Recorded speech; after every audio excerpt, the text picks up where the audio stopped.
इस कार्यक्रम के पुण्यार्चक हैं श्रीमान रमेश काला जी, श्रीमती गुणमाला काला, श्रीमान अभिषेक काला, श्रीमती ऋषिका काला, श्रीमान आशीष काला, श्रीमती स्वाति काला, अरहम काला, आहान काला, अनिष्का काला, हैदराबाद, तेलंगाना। श्रीमती ललिता जैन, धर्मपत्नी श्री धर्मेंद्र कुमार जैन, पुत्री दिव्या जैन, नैन्सी जैन, शिवानी जैन, पुत्र वरुण जैन एवं समस्त उन्नेरिया परिवार, राजा खेड़ा वाले, निवास बाड़मेर, राजस्थान। फ्रेश का industries, Nawa city, Rajasthan. Office west gate, Kuchaman city, Rajasthan. MD lion, Richa Ashish Jain. माताजी श्रीमती कोमल जैन, भाई दिव्या अर्पित जैन, पुत्री एवं पुत्र चैरिल अयंक जैन, कुचामन सिटी, राजस्थान। माता श्री सुशीलाबाई जैन, ललितपुर वाले, श्रीमती मीना अनिल कुमार जैन, VSR, श्री विद्यासागर रोडवेज, नागपुर। पुत्री एवं दामाद श्रीमती सोनिया, श्री आदेश कुमार जी, पौत्र रेहान, मास्टर युवान जैन, सिंगापुर। श्रीमती स्वाति पीयूष जैन, मास्टर दर्श जैन, मास्टर गर्व जैन, BSR, श्री विद्यासागर रोडवेज परिवार, नागपुर। सौभाग्यवती किरण कमल कुमार जैन, दिल्ली। सौभाग्यवती शिमला राजेंद्र कुमार जी, घनसौर। सौभाग्यवती Mukta Ajay Jain, dream soapy, BSR, Shri Vidyasagar roadways, Nagpur. धर्मपत्नी स्वर्गीय श्रीमती अलका जैन की स्मृति में श्री नवीन कुमार जैन, पुत्र एवं पुत्रवधू गौरव जैन, शिप्रा जैन, पुत्री एवं दामाद पूजा जैन, शशांक जैन, दोहेत्र पर्व जैन, दोहेत्री Varnika Jain, firm Bhogendra supplies company, Ambala road, Saharanpur. Shri Suresh Chand Jain, Shrimati Rajni Jain, Shri Saurabh Jain, Shrimati Nidhi Jain, Mumbai. Sanidhya एवं Naysha Jain, Pahadia, Mumbai. Shri Pravin Jain, Shrimati Shilpi Jain, Jeevesh Rushil Jain, Patni, Delhi. SSJ finance and securities private limited, member NSE, BSE, MCX, CDSL, head office first floor, merchant chamber, 41 new marine lines, Mumbai 400020, Maharashtra. www.ssjfinance.com। MMF infotech technologies private limited, Shrimati Vimla Devi, Mukesh Chandanwala, Vijay, Mamta, Sanjay, Jyoti, Hitesh, Ritika, Priyansh, Kamini, Lavina, Pranjal, Deepika, Abhi, Pranay, Deepanshu, घृति, Pataudi.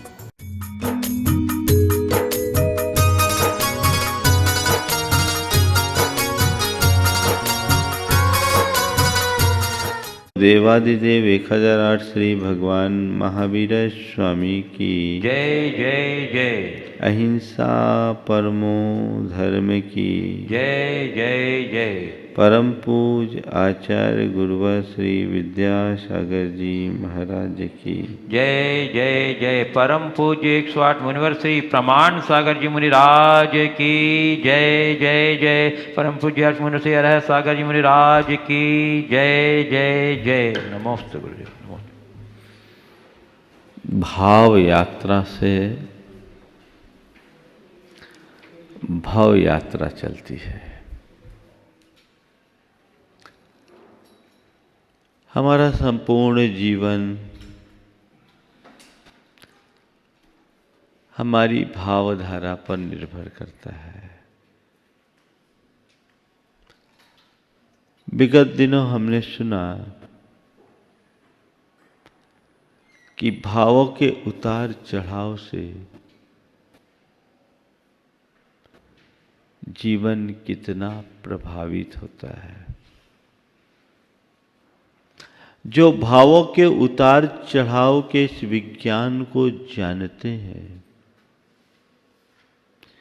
वे अपने जीवन में ठहराव ले आते हैं,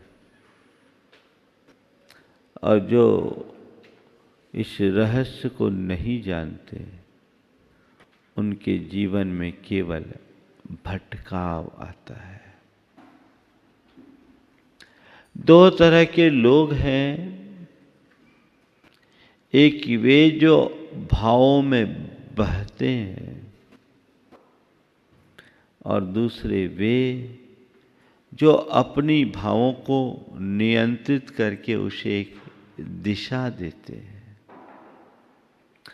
भावों के बहाव में बह जाने वाले लोग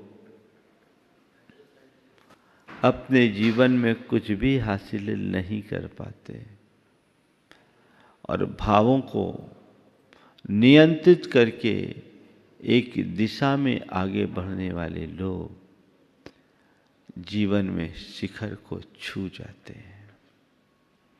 संत कहते हैं जीवन में भटकाव नहीं, ठहराव आना चाहिए। लेकिन ये तभी संभव होगा जब हम अपने भावों को समझने की कोशिश करेंगे। प्रायः देखने में ये आता है कि लोगों के भावों में विकृतियां आती है, भाव गिरते हैं, उसके बाद भी उन्हें इस बात का न तो एहसास होता है, न वे इस बात को स्वीकार करने के लिए तैयार होते हैं कि मेरा कहीं कोई पतन हुआ है। बल्कि लोग उसी परिणति को अपना स्वभाव मान लेते हैं, और कुछ कुछ लोग तो अपने ऐसे स्वभाव को ही अपनी विशेषता मान लेते हैं, वैशिष्ट समझ लेते हैं। ये हमारे जीवन के एक बहुत बड़ी दुर्बलता है। बात लेस्या की चल रही है। अशुभ लेस्याओं में कृष्ण लेस्या की बात हमने की थी। कृष्ण लेस्या में प्रायः क्रूरता और क्रोध की प्रधानता होती है। आज दूसरे क्रम में नील लेस्या की बात है। ऐसे लोग बड़े मानी किस्म के लोग होते हैं। आपने देखा होगा, आपके संपर्क में ऐसे अनेक लोग होंगे जो बड़े अभिमानी हों। दूसरे शब्दों में कहें, अतिमानी। मान तो हीनाधिक रूप में हर किसी के अंदर होता है, लेकिन अतिमान ये बड़ा भयानक होता है। कुछ लोगों की ऐसी प्रवृत्ति होती है कि वे मान में ही मग्न होते हैं। ऐसे लोगों के अंदर सब कुछ अति पे होता है। हमें अपने भीतर झांक कर देखना है कि मेरे मान की क्या परिणति है। महामानी महास्तब्धो कृत्याकृत्य विचारकः महामूर्छो महारंभो नीललेश्य निगद्यते। महामानी, अतिमान, अपने भीतर झांक कर देखना है कि मेरे मान की क्या परिणति है। किस मान को मैं अतिमान या महामान की श्रेणी में रखूं।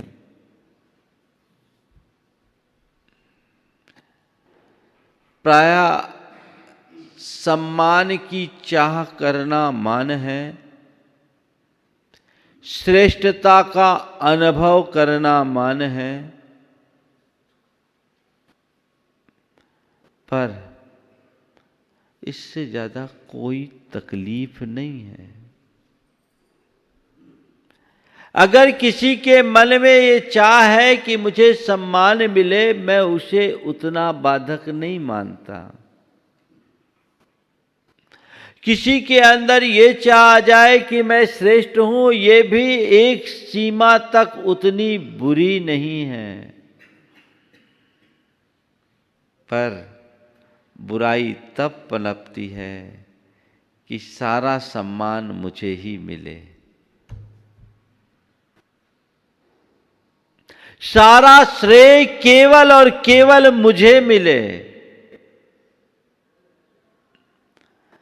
और श्रेष्ठ केवल मैं हूं, मेरे आगे कोई नहीं लगता,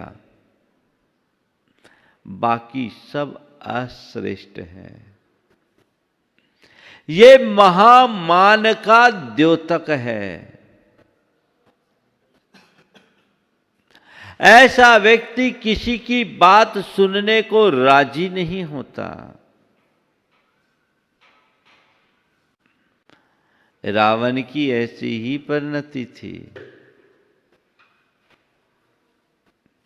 वो अपने मान में मगन रहता था। उसे लगता था कि मेरे आगे कोई टिकते ही नहीं इस दुनिया में, जो कुछ हूं वो मैं ही हूं, मुझसे श्रेष्ठ कोई दूसरा नहीं है। रावण तो चला गया, पर अपने मन को पलट करके देखने की आवश्यकता है कि मेरे मन में कभी कभी रावण का रूप तो नहीं आ जाता। अगर आता है तो उसे तुरंत नियंत्रित करने की जरूरत है। महामानी की एक और दुर्बलता होती है, वो अपना मान तो चाहता ही है, अपने मान के आगे औरों का अपमान भी करने लगता है। और इतना ही नहीं, छोटी छोटी बातों में खुद को अपमानित महसूस करने लगता है। उस घड़ी जो उथल पुथल होती है वो बड़ी विचित्र होती है, बड़ी विचित्र होती है। आप उस व्यक्ति को थोड़ा सा समझने की कोशिश करो और उस व्यक्ति को खुद के अंदर देखो। जब हमने कहीं कोई मान की अपेक्षा की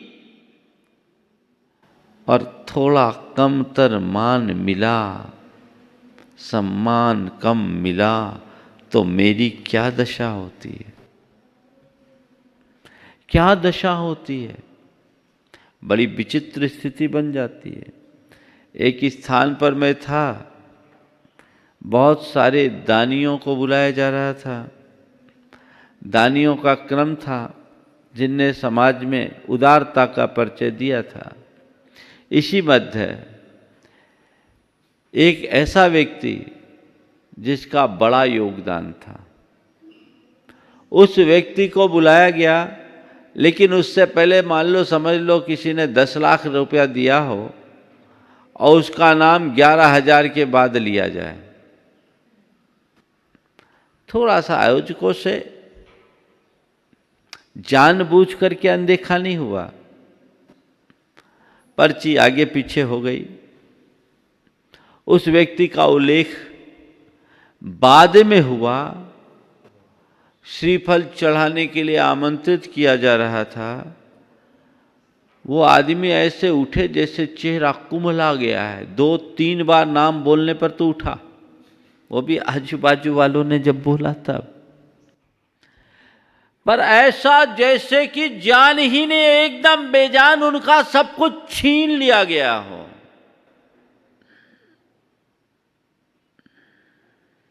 ये मान की परिणति है। और बाद में बोलता, भैया तुमने मेरा नाम बाद वालों के बाद बोला, जिनके बाद बोला मैं वही अमाउंट दूंगा। ये क्या परिणाम, ये अतिमान की अभिव्यक्ति है। घर परिवार में, धर्म क्षेत्र में, गुरुजनों के संपर्क में, लोगों के साथ इस तरह का मानपूर्ण व्यवहार लोग कर बैठते हैं, होता है।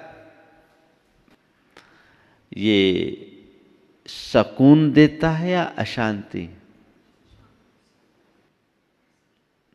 ये अशांत बनाता है। व्यक्ति अंदर से भुनभुना जाता है। इससे बचिए। महामान, अगर आप छोटी छोटी बातों से अपने आप को अपमानित महसूस कर रहे हो तो समझ लो आप महामानी हो। किसी व्यक्ति को महामानी बोल दो तो हाँ, महामना बोलो तो आनंद है, माननीय बोलो तो अच्छा है, पर महामानी बोल दो तो। पर ये हमारे महामानी होने का प्रमाण है जो छोटी छोटी बातों में अपने आप को अपमानित महसूस करने लगे। खुद का अपमान किया नहीं गया पर स्वयं अपमानित महसूस कर रहा है। अगर मेरी मान कषाय मंद होगी तो बड़ी बात भी कर दी जाए ना तो मैं इग्नोर कर दूंगा। कोई अपमान करे और तुम उसे नजरअंदाज कर दो तो समझ लेना तुम्हारे भीतर विनम्रता है। आजकल तो छोटी छोटी बातों में भी अभिमान आता है। बड़ों की बात तो जाने दीजिए, बच्चों में भी बड़ा ईगो होता है ना। छोटी छोटी बातों में वो ईगो का विषय बना लेते, थोड़ी देर सी बात हो इंसल्ट फील करते, होता है। एक बच्चा अचानक रोने लगा। मैंने पूछा बेटा क्यों रो रहा है? बोला गिर पड़ा था। क्यों रो रहा है? बोले गिर गया था।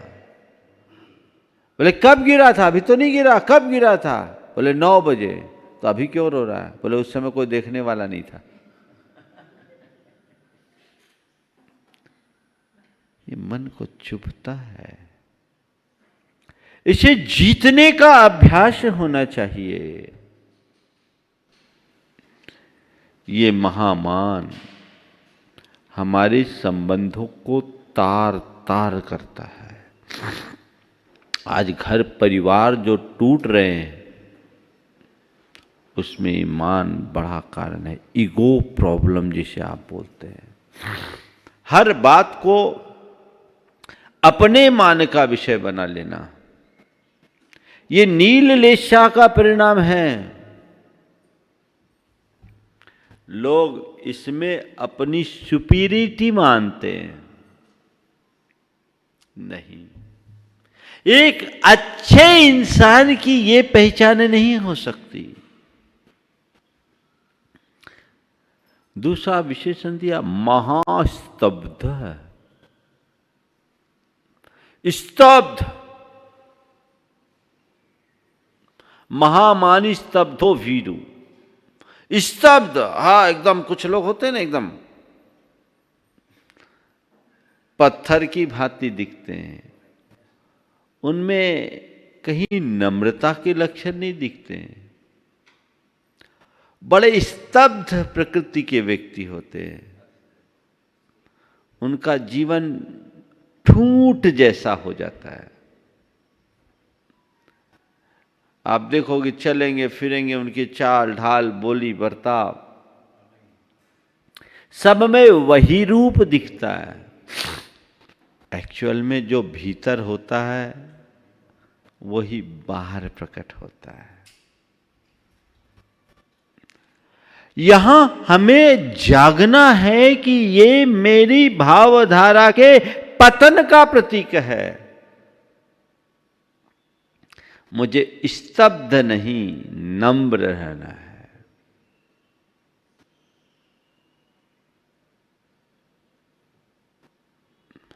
भीरू,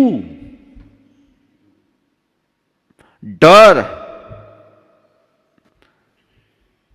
एक बात बोल लूं, जो मानी होता ना डरपोक भी बहुत होता है। उसको हर पल अपने मान का डर रहता है, अपने नाम का डर रहता है, अपनी इज्जत का ख्याल रहता है। ख्याल नहीं, डर रहता है।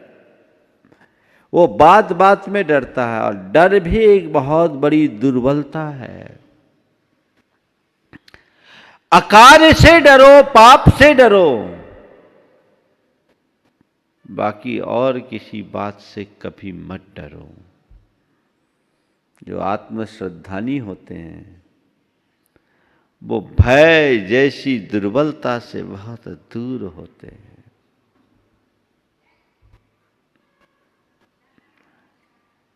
कार्य कृत्या कृत्य विचार का, उसे करनी अकरनी का विचार नहीं होता।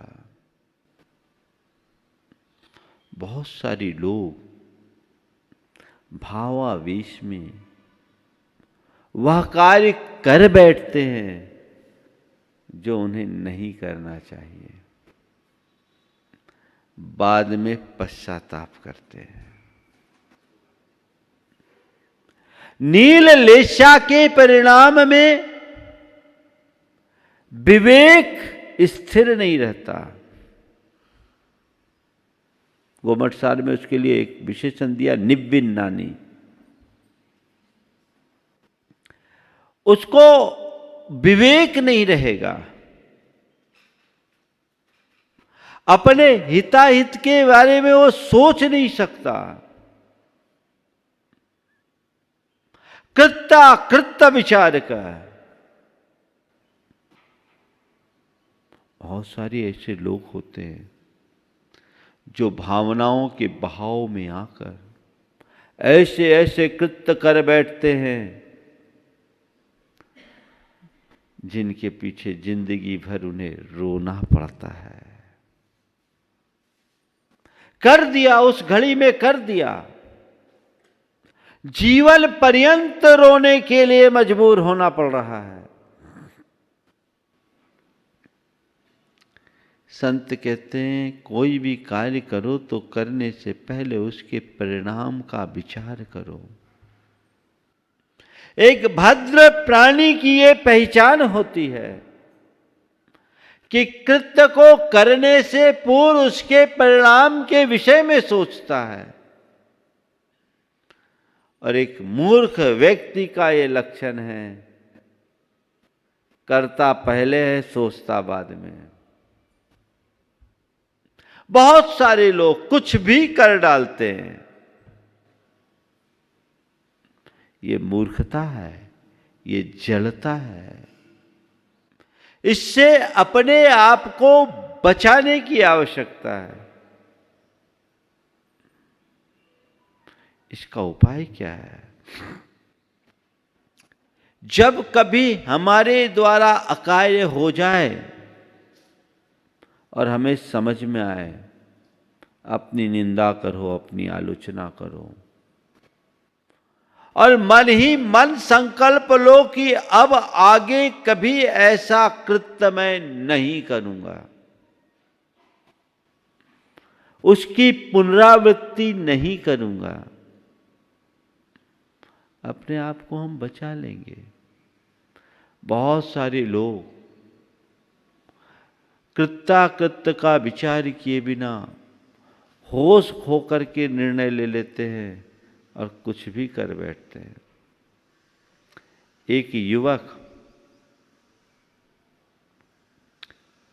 थोड़ा सा तनाव में जी रहा था। बहुत दिन से तनावग्रस्त होने के कारण वो अपने आप को संभाल नहीं पा रहा था, और उसने आत्महत्या करने का निर्णय ले लिया। अंदर से कुंडी लगाई, खुद फांसी फंदक में लटकने के लिए फंदा डाल दिया। संयोग ऐसा बना कि कुंडी उसने लगाई पर कुंडी घुमाई नहीं थी।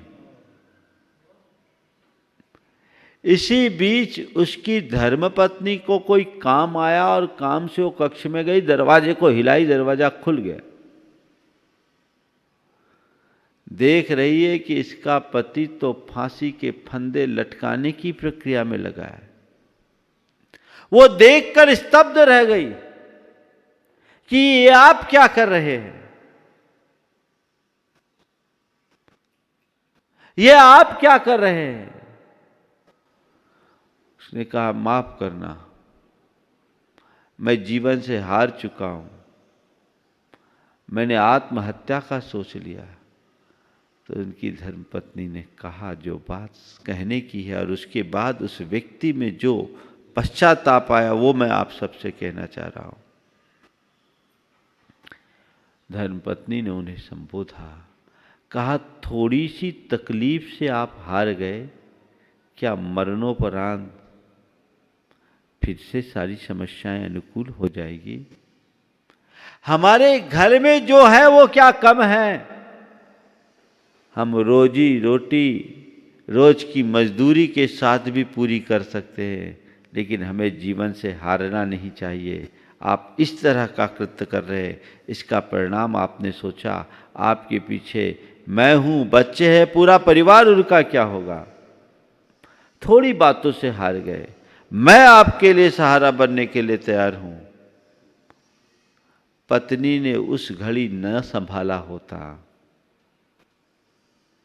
तो वो व्यक्ति अपने जीवन से हाथ धो दिया होता।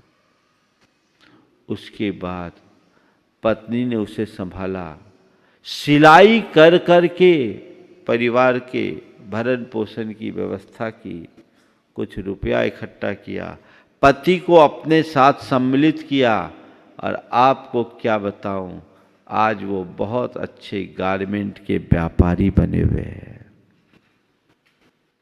पत्नी ने उस समय संभाला, और उस व्यक्ति ने कहा कि काश पत्नी उस समय मुझे नहीं संभाली होती तो मैं तो मर चुका होता। उस समय मुझे कुछ सूझ नहीं रहा था, मैं क्या कर रहा हूं क्या नहीं कर रहा, इसका मुझे विवेक ही नहीं बचा था।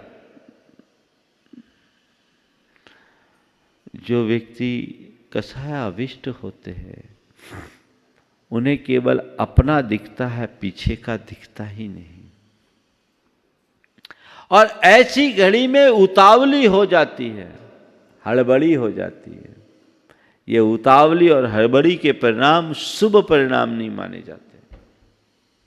ये भी एक प्रकार के नील लेशा के परिणाम समझना चाहिए, जिसमें व्यक्ति कई बार अपने शुभ चिंतक की भी उपेक्षा कर देता है, अपने हितों का भी अहित कर देता है, मित्र को भी शत्रु समझ लेता है, और उसके साथ उसी प्रकार का व्यवहार कर बैठता है। ये परिणाम भयावह है।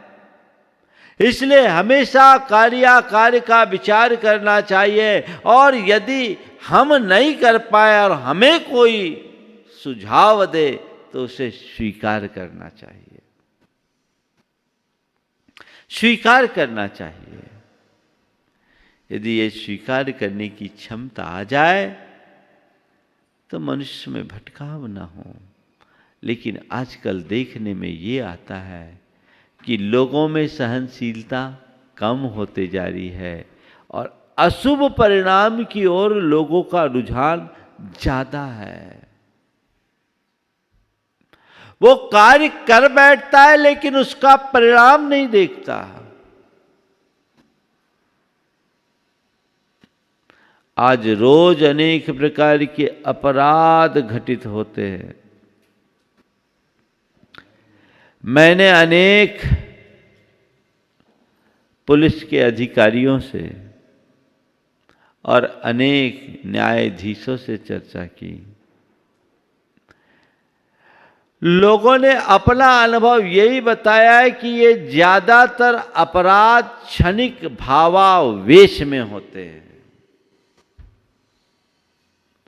या तो शराब के नशे में या क्षणिक भावावेश में। पर एक बार व्यक्ति दुष्कृत्य करता है, पूरे जीवन उसे भुगतने के लिए मजबूर होना पड़ता है। अरे भाई, ये एक जीवन की बात नहीं, कई जन्मों तक उसे भुगतने के लिए मजबूर होना पड़ता है। वो उस तरह के परिणाम से जुड़ जाता है।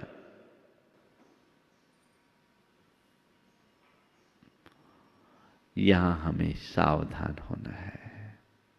ये लक्षण अच्छे नहीं है, ये बात हमें मन मस्तिष्क में अंकित करना है कि नील लेशा के परिणाम हैं जहां उतार है।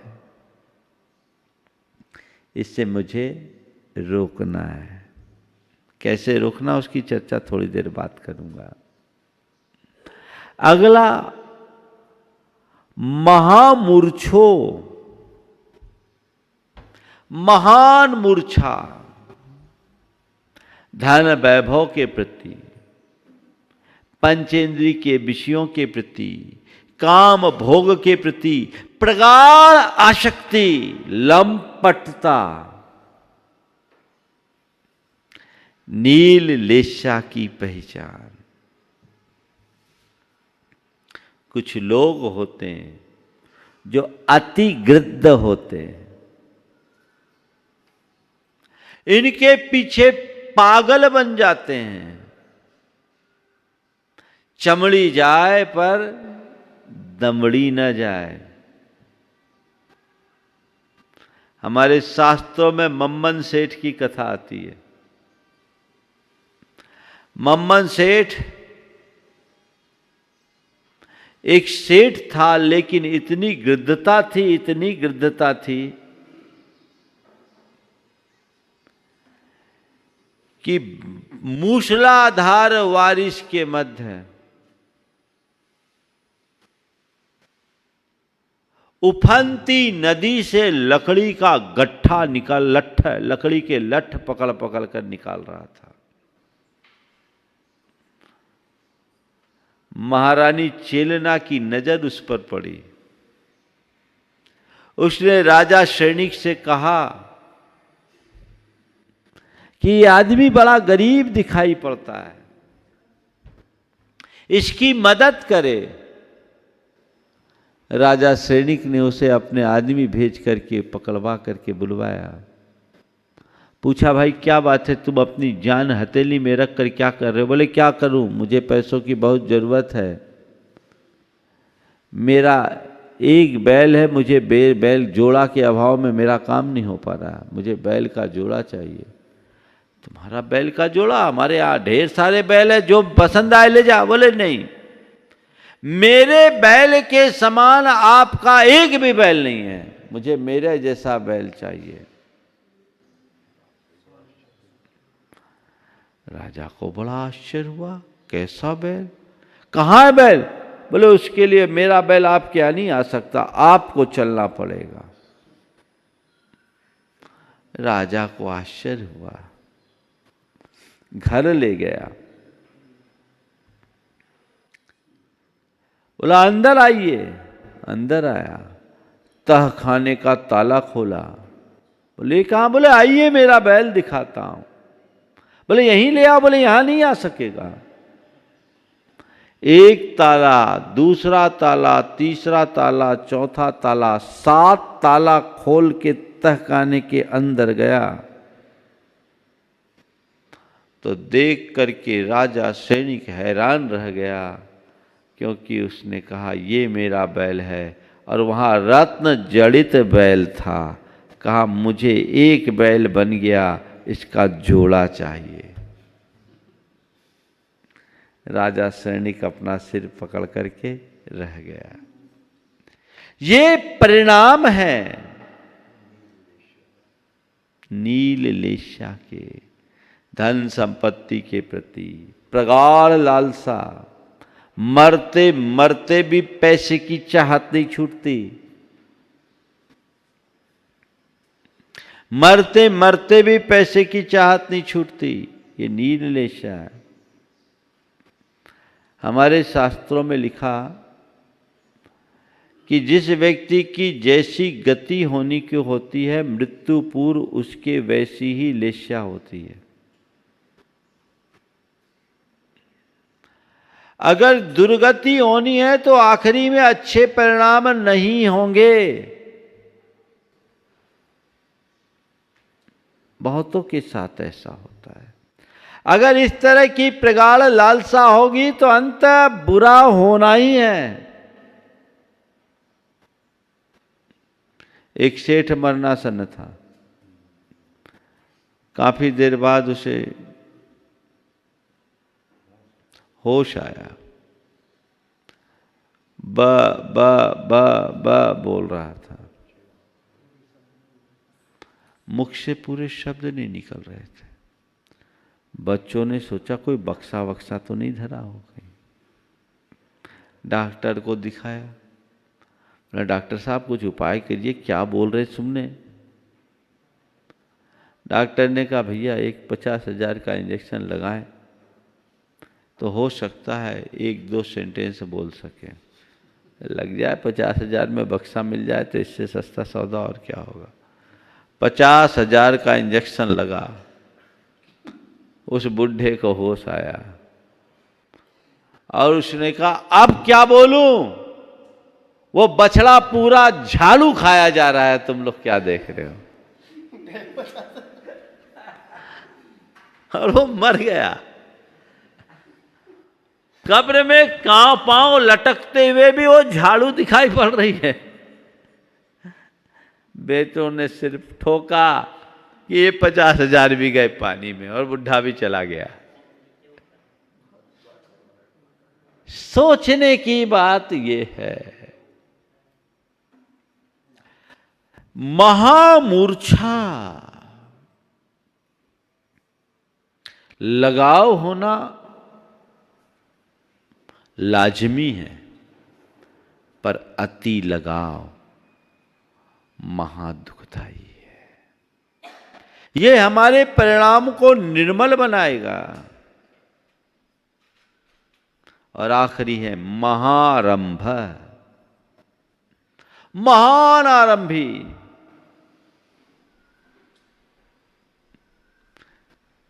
चाहे जैसे खटकर्म करने को तैयार हो जाए, जो अवसर सामने आ जाए कर डाले, उसमें हिंसा अहिंसा का विचार न हो,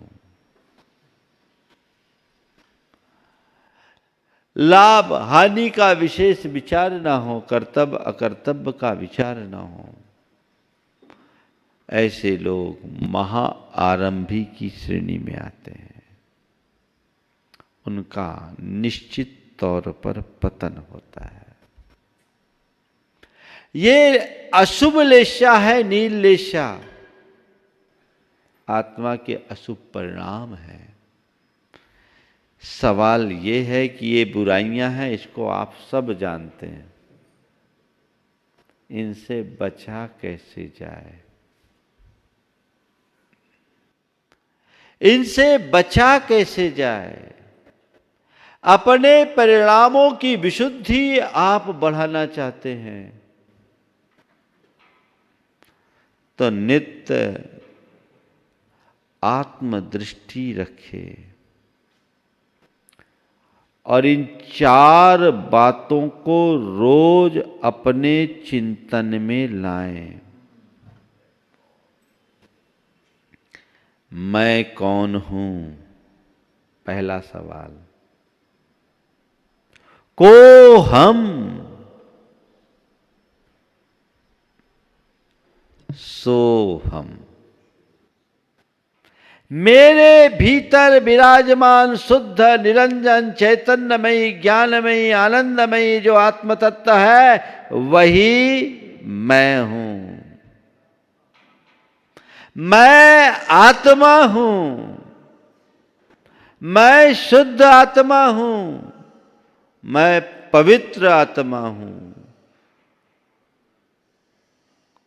सोहम, मैं कौन हूं, ये पहला सवाल।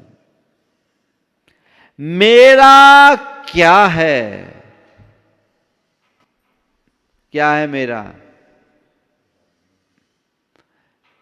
मेरा बस मैं हूं। मेरा बस मैं हूं, अहम इक्को। बस मैं एक अकेला आत्मा हूं, वही मेरा है। एगो में शासदो आदा नान दंसन लखनो, शेषा में बाहिरा भावा, सब्वे संजोग लखना। इस शरीर से भिन्न एक परमाणु भी मेरा नहीं है। इस बात का विचार पल प्रति पल जो करता है उसकी परिणाम शुद्धि अपने आप होती है। तीसरा सवाल, मैं क्या कर रहा हूं? जो मैं कर रहा हूं, क्या कर रहा हूं? अभी तो गोरख धंधे में लगा हूं, अभी तो दुनियादारी में उलझा हूं, अभी तो पाप पाखंड में लगा हूं, अभी तो विषय कषाय में रमा हूं। चौथा सवाल, मुझे क्या करना चाहिए?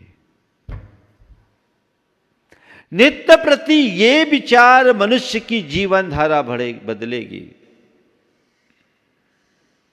और इन सब को नियंत्रित किया जा सकता है, इन सब को पाया जा सकता है भावना योग के बल पर। जब अपने आप को सहज शांत और सकारात्मक बनाने की प्रार्थना करते हैं, जब अपने दोषों और दुर्बलताओं का प्रतिक्रमण करते हैं, इनर क्लीनिंग करते हैं और अपने भावी जीवन को उज्जवल बनाने का शुभ संकल्प संजोते हैं, और फिर हम अपने स्वरूप का बार बार अनुचिंतन करते हैं। बस हर पल एक बात को स्मरण में रखो, सोहम, मैं शुद्ध आत्मा हूँ, मैं पवित्र आत्मा हूँ, मैं शांत आत्मा हूँ और मुझे उसी आत्मा को प्राप्त करना है। इसके लिए मुझे सहज रहना है, शांत रहना है, सरल रहना है, सकारात्मक रहना है। ये भाव, ये कमांड मन में बार बार दोहराते रहेंगे तो इन अशुभ परिणामों से बहुत आसानी से मुक्त हो सकेंगे। और इस प्रकार के कमांड के बिना हम अपने जीवन को व्यवस्थित और नियंत्रित करने में समर्थ नहीं हो सकेंगे। तो ये कृष्ण लेशा की अपेक्षा थोड़ा सा मंद है, लेकिन है ये भी अशुभ लेशा। काले से नीले में गाढ़ापन कम होता है, लेकिन है तो ये लेशा।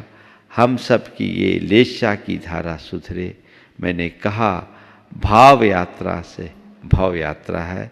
हम अपने भावों को गिरने से बचाएं और चढ़ाने का प्रयास करें। इसी शुभ भाव के साथ समय आप सबका हो गया है। यहीं पर विराम। परम पूज्य आचार्य गुरु श्री विद्यासागर जी महाराज। इस कार्यक्रम के पुण्यार्चक थे श्रीमान रमेश काला जी, श्रीमती गुणमाला काला, श्रीमान अभिषेक काला, श्रीमती ऋषिका काला, श्रीमान आशीष काला, श्रीमती स्वाति काला, अरहम काला, आहान काला, अनिष्का काला, हैदराबाद तेलंगाना। श्रीमती ललिता जैन, धर्मपत्नी श्री धर्मेंद्र कुमार जैन, पुत्री दिव्या जैन, नैन्सी जैन, शिवानी जैन, पुत्र वरुण जैन एवं समस्त उन्नेरिया परिवार, राजा खेड़ा वाले, निवास बाड़मेर, राजस्थान। फ्रेश का industries, Nawa city, Rajasthan. Office, west gate, Kuchaman city, Rajasthan. MD lion, Richa Ashish Jain. माताजी श्रीमती कोमल जैन, भाई दिव्या अर्पित जैन, पुत्री एवं पुत्र चैरिल अयंक जैन, कुचामन सिटी, राजस्थान। माता श्री सुशीलाबाई जैन, ललितपुर वाले, श्रीमती मीना अनिल कुमार जैन, VSR, श्री विद्यासागर रोडवेज, नागपुर। पुत्री एवं दामाद श्रीमती सोनिया, श्री आदेश कुमार जी, पौत्र रेहान, मास्टर युवान जैन, सिंगापुर। श्रीमती स्वाति पीयूष जैन, मास्टर दर्श जैन, मास्टर गर्व जैन, BSR, श्री विद्यासागर रोडवेज परिवार, नागपुर। सौभाग्यवती किरण कमल कुमार जैन, दिल्ली। सौभाग्यवती शिमला राजेंद्र कुमार जी, घनसौर। सौभाग्यवती Mukta Ajay Jain, dream soapy, BSR, Shri Vidyasagar roadways, Nagpur. धर्मपत्नी स्वर्गीय श्रीमती अलका जैन की स्मृति में श्री नवीन कुमार जैन पुत्र एवं पुत्रवधू गौरव जैन शिप्रा जैन पुत्री एवं दामाद पूजा जैन शशांक जैन दोहित्र पर्व जैन दोहित्री Varnika Jain firm Bhogendra supplies company Ambala road Saharanpur. Shri Suresh Chand Jain, Shrimati Rajni Jain, Shri Saurabh Jain, Shrimati Nidhi Jain Mumbai, Sanidhya एवं Naysha Jain Pahadia Mumbai, Shri Pravin Jain, Shrimati Shilpi Jain, Jivesh Rushil Jain Patni Delhi, SSJ finance and securities private limited, member NSE, BSE, MCX CDSL, head office first floor, merchant chamber, 41 new marine lines, Mumbai 400020, Maharashtra, www.ssjfinance.com। MMF infotech technologies private limited, Shrimati Vimla Devi, Mukesh Chandanwala, Vijay, Mamta, Sanjay, Jyoti, Hitesh, Ritika, Priyansh, Kamini, Lavina, Pranjal, Deepika, Abhi, Pranay, Deepanshu, घृति Pataudi.